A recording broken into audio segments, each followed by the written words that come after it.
perguntar, o que tá acontecendo aí? Faz mais de meia hora que você tá zanzando pelo apartamento, mexe numa coisa, mexe em outra, você tá ficando meio maluco? O que tá acontecendo? Não é nada não, Vicente. É o seguinte, sabe o que é? Eu tava pensando numa coisa que o meu amigo Roberto me disse. Que a gente é capaz de entender a luz pelas coisas mais simples do nosso dia a dia, sabe? Através de um rádio, um micro-ondas, uma chapa de pulmão. Então eu tô aqui pesquisando. Mas agora não adianta você ficar só olhando. Você tem que se informar, entendeu? Não esquenta a sua cabeça. No final dessa teleaula aqui, você vai estar craque no assunto. Hoje você vai aprender o que são e quais são as características das ondas eletromagnéticas. Vai descobrir o que são os fótons e o que é a luz.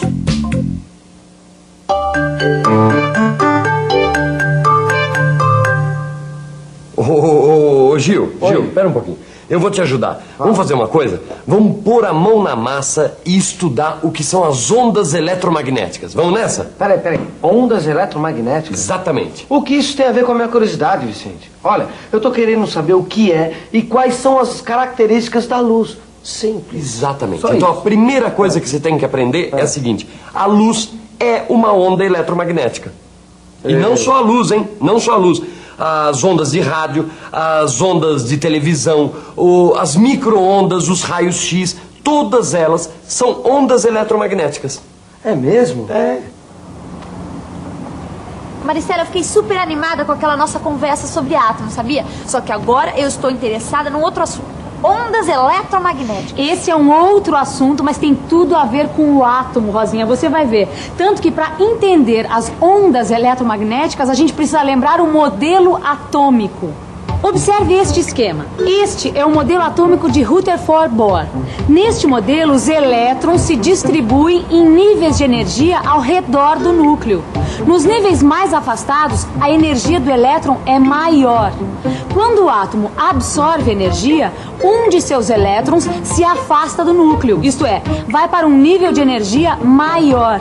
Quando ocorre o contrário, isto é, quando um elétron se aproxima do núcleo, o átomo emite energia. Ah, e a energia absorvida ou emitida é igual à diferença de energia entre esses dois níveis. As ondas eletromagnéticas têm tudo a ver com o átomo, especialmente com o movimento dos elétrons. E quem estabeleceu essa relação foi o famoso físico Albert Einstein. Ele foi um físico teórico que formulou a sua teoria baseado nas experiências de vários outros cientistas. Muito cálculo e muita imaginação. Foi ele quem explicou o efeito fotoelétrico. E antes da gente falar mais sobre as ondas eletromagnéticas, vamos entender direitinho o que é este efeito fotoelétrico. Efeito fotoelétrico é a emissão de elétrons de uma superfície metálica devido à incidência de luz.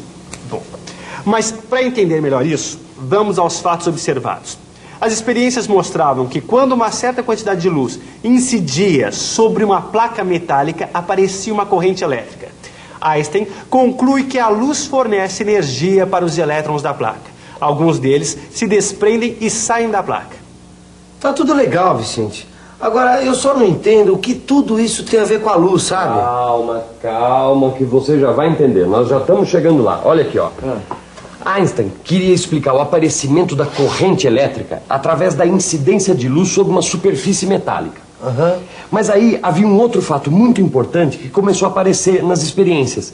Só com alguns tipos de luz, ou seja, com algumas cores, essa tal corrente era produzida. E aí é que vem as conclusões mais interessantes de Einstein. Olha só.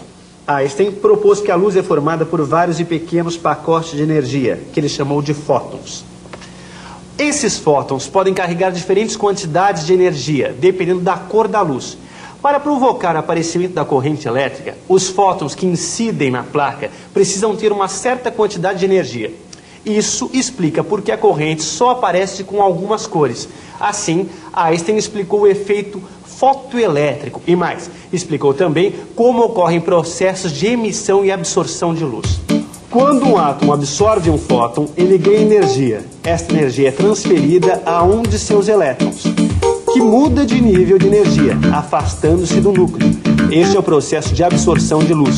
No processo de emissão de luz, ocorre o inverso. O átomo perde energia e um de seus elétrons vai para um nível de energia menor. Ah, agora sim, Vicente. Olha, quer dizer então que a luz é formada por pacotinhos, né? Que correspondem a determinadas quantidades de energia. Exatamente, não é isso? E Gil. que esses pacotinhos são chamados de fótons. Ah, tá começando a entender o que é a luz, tá vendo? Agora, e aquelas ondas eletromagnéticas que você estava falando no começo da teleaula? Calma, que daqui a pouco você vai entender a relação entre a luz e as ondas eletromagnéticas. Ó. Tá certo, eu entendi. A luz é formada por fótons que na verdade são partículas. Só que agora ficou mais complicado. Porque eu me lembro que numa teleaula a gente viu que um cientista chamado Maxwell havia concluído que a luz é um tipo de onda que é formada por uma sucessão de campos elétricos e magnéticos. Ou seja, é uma onda eletromagnética. Agora, ele estava enganado? Não, é isso mesmo, Rosinha.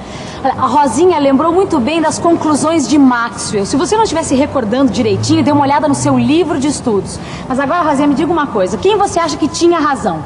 Maxwell, que disse que a luz é um tipo de onda, ou Einstein, que descobriu que a luz era formada por partículas, chamadas de fótons? Será que a luz é onda ou partícula?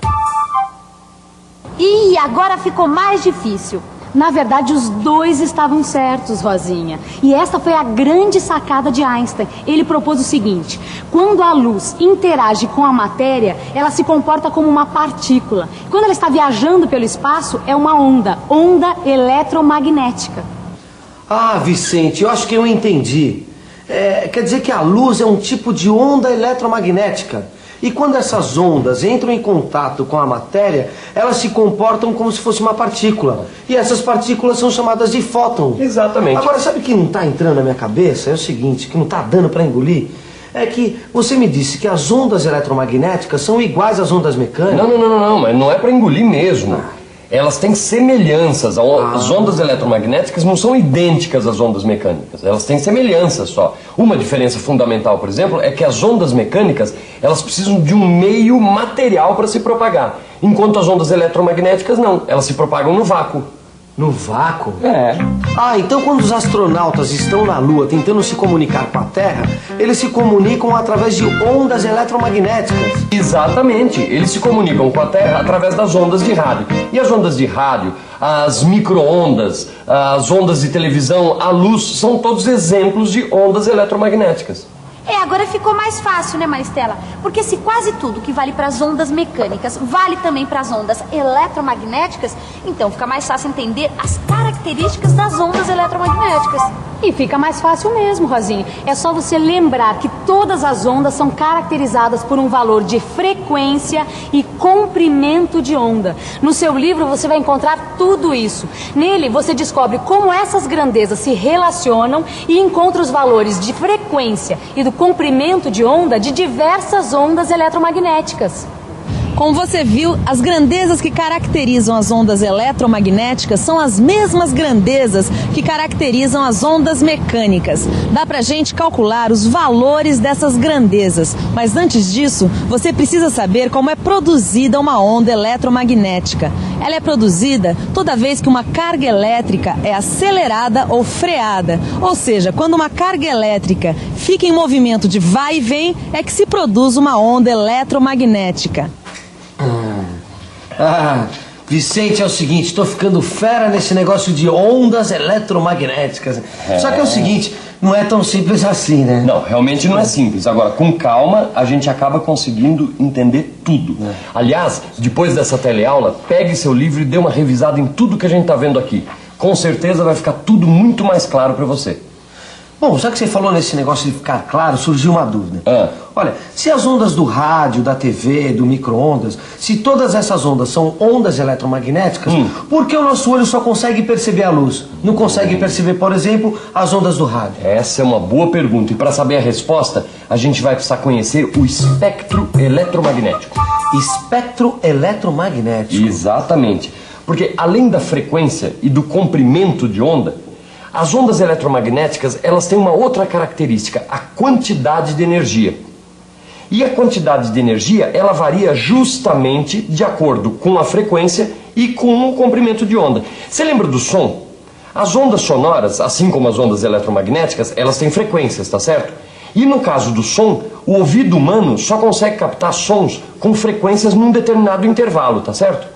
Ah, eu já vi tudo. Então, quer dizer, no caso das ondas eletromagnéticas é a mesma coisa, não é isso? É. Então, olha, a gente só consegue enxergar as ondas cujas frequências estão num determinado intervalo. Exatamente. Agora, não se esqueça, as ondas eletromagnéticas, elas são fótons. E o nosso olho só capta fótons com uma quantidade de energia específica. Você lembra? Quando um elétron muda de um nível de energia maior para um menor, ele emite um fóton.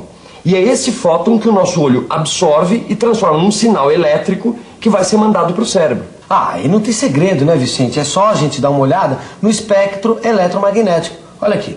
Aqui do lado esquerdo estão os valores da frequência das ondas eletromagnéticas cuja unidade é o Hertz. Aqui, nessa escala do lado direito, estão os valores dos comprimentos de onda. Olhando de baixo para cima, quanto mais a gente sobe, maior é a frequência e menor o comprimento de onda. E mais energéticos são os fótons que compõem a onda. Olha só, aqui embaixo estão as ondas de rádio AM. Um pouco mais acima, as de rádio FM e de TV. Logo acima estão as micro-ondas, o infravermelho e olha aqui, essa faixinha estreita aqui, luz visível. Apenas as ondas que ficam nesse intervalo é que são captadas pelo nosso olho. Aumentando ainda mais a frequência, chegamos nos raios ultravioleta. Depois vem os raios X e os raios gama, que correspondem a fótons de muita energia, resultantes de mudanças no núcleo dos átomos. E você reparou uma coisa importante, Gil? A energia dos fótons é diretamente proporcional à frequência e inversamente proporcional ao comprimento de onda. Ou seja, quanto maior a frequência e menor o comprimento de onda, mais energéticos são os fótons. Acho que agora dá para você entender por que o teu amigo Roberto disse que dava para compreender a luz a partir das coisas do dia a dia. Porque a própria luz, as ondas de rádio, de TV, as micro-ondas, os raios X que a gente usa para tirar chapa de pulmão, por exemplo, todos eles são exemplos de ondas eletromagnéticas. Só que cada uma dessas ondas tem um valor característico de frequência, de comprimento de onda e de energia. Puxa, que legal, viu, Maristela? O que mais me chamou a atenção foi a faixa da luz visível. Ela é tão estreita, né? É estreita e ainda é dividida em 6. Você quer ver? Liga esta luz aí e dá uma olhada aqui. Esta faixinha é dividida em 6 pequenas faixas e cada uma com uma frequência. Cada frequência corresponde a uma cor do arco-íris. É interessante, não é? Mas os resultados mais importantes das pesquisas sobre a luz estão mesmo na compreensão do nosso velho amigo átomo. Como assim? Bem, você viu que as ondas eletromagnéticas estão intimamente ligadas com o movimento dos elétrons. E foi através das pesquisas com a luz que os cientistas conseguiram entender melhor como as cargas se movimentam no interior do átomo.